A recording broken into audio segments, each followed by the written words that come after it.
안녕하세요. 영국 점성학 강성원입니다. 오늘은 영국 점성학 강의 결혼에 대해서 한번 알아볼까 합니다.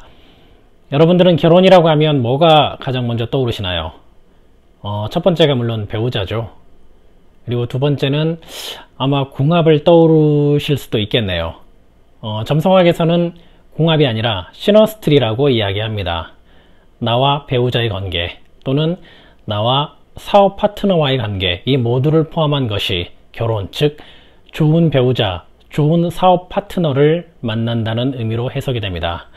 그럼 지금부터 어떤 좋은 배우자를 만나야 하는지, 그리고 좋은 배우자 혹은 나쁜 배우자나 사업 파트너를 만났을 때 나의 인생이 어떤 변화가 생기는지를 실제 사례를 통해서 한번 알아보도록 하겠습니다.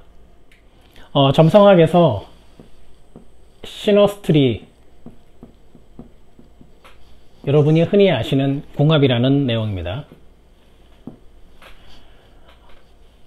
여러분들 결혼이 정의를 한번 내려본 적이 있으신가요? 저와 점성학에서 생각하는 결혼은 곧 사업이다 라는 내용입니다. 이런 말씀 많이 들어보셨을 겁니다. 결혼은 곧 사업이다. 그러면 사업은 뭘까요? 사업은 곧 전략이죠. 사업의 대부분을 차지하는. 이 두 가지를 한번 플러스를 해볼까요? 결혼은 곧 전략이다. 무엇의 전략이요? 인생의 전략이다.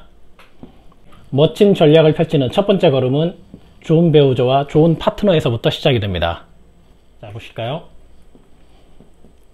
상, 중, 하. 이게 여러분의 태어나서 죽을 때까지 거쳐야 하는 인생의 단계들입니다. 그러면 누구나 상에 속하고 싶어 하겠죠. 내가 지금 현재 중일 수도 있고 하일 수도 있고 상일 수도 있는데 이 내 인생의 상태를 업그레이드 하거나 계속 유지할 수 있는 그 방법, 비결이 뭐가 있을까요? 그것은 인생에 내가 앞으로 살면서 어떤 선택을 하느냐에 따라 내 인생의 화살표는 변하게 되어 있습니다. 그러면 내가 인생을 살면서 스스로 선택할 수 있는 게 뭐가 있는지를 한번 봐야 되겠죠. 자, 먼저 선택할 수 없는 걸 볼까요? 내가 태어난 국가, 나의 부모, 나의 이름. 이건 우리가 선택할 수 없습니다. 내가 선택할 수 있는 것들이죠. 이젠 나의 배우자, 나의 사업 파트너, 그리고 이거는 개명했을 때 이름이겠죠. 개명 이름, 사무실이나 집. 이러한 내용들은 우리가 살아가면서 몇 번에 걸쳐서도 반복적으로 선택할 수 있는 내용들입니다. 이 중에서 배우자와 파트너, 이 두 가지는 결혼이라는 제도를 통해서 우리의 인생 전략을 펼쳐볼 수 있는 아주 좋은 기회가 될 수도 있습니다. 자, 그러면 점성학에서 배우자와 파트너가 어떻게 표현이 되는지 알아봐야 되겠죠. 바로 이 7번째 하우스입니다. 나로부터 반대편에 있는 상대방, 즉 나의 배우자 또는 나의 사업 파트너를 의미를 하는 겁니다. 이 7번째 하우스가 얼마나 강한지 혹은 약한지에 따라서 나의 배우자와 나의 사업 파트너의 큰 그림은 그려져 있습니다. 그리고 절대 그 틀을 벗어날 수가 없습니다.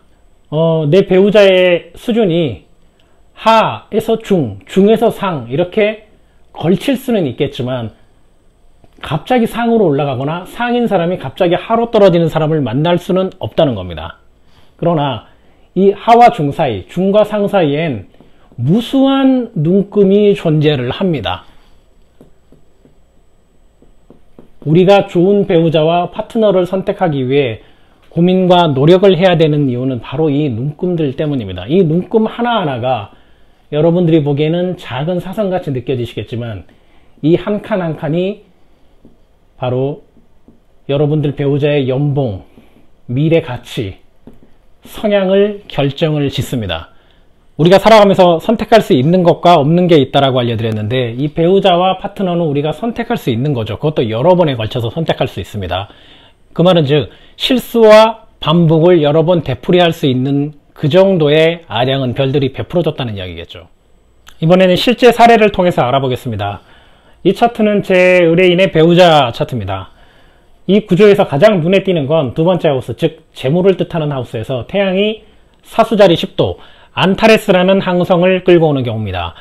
이 안타레스라는 항성은 원래 명예라는 아주 좋은 의미가 있습니다. 그러나 이 안타레스가 두 번째 재물과 합쳐질 경우는 전혀 엉뚱한 일이 발생을 하게 됩니다. 그건 바로 본인의 아주 큰 욕심으로 인한 재산의 손실, 그리고 재물의 손실, 이혼, 이 세 가지 구조로 나타나게 됩니다. 배우자분의 차트에서 태양이 진입하기 전, 저는 이 차트를 의뢰한 그분께 미리 변호인단을 통한 재산의 손실과 보호할 수 있는 재산에 대한 압류 조치를 할 것을 알려드렸었고, 이 시기가 들어오기 전 그분께서는 법적인 조치를 통해서 많은 부분의 재산을 지켜낼 수 있었던 그런 사례입니다.